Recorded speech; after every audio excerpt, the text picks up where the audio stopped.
Hello everyone, আসসালামু আলাইকুম। কেমন আছেন সবাই? আশা করি ভালো আছেন। চলে আসলাম আমার একটি ডেলি ব্লগ দিয়ে।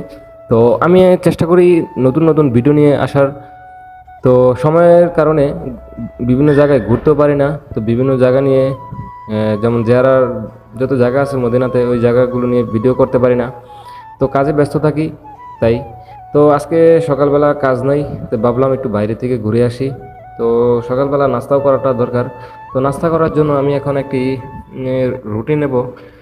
তো রুটির দোকানে যাইতেছি, আর আশেপাশের পরিবেশগুলো দেখতেছি। আলহামদুলিল্লাহ অনেক ভালো লাগতেছে। তো প্রবাসীরা সবসময় কাজে ব্যস্ত থাকে, তাই ফ্যামিলির অনেক সময় এতটা ব্যস্ততা হয় যে ফ্যামিলির সাথে সময় দিতে পারি না। তো এটাই প্রবাস লাইফ। তো যারা বর্তমানে প্রবাসে আসার জন্য চিন্তা করতেছেন, ভাই একটু ভেবেচিন্তে আসেন। আর প্রবাসে আসতে হলে একটু কাজ কাম শিখে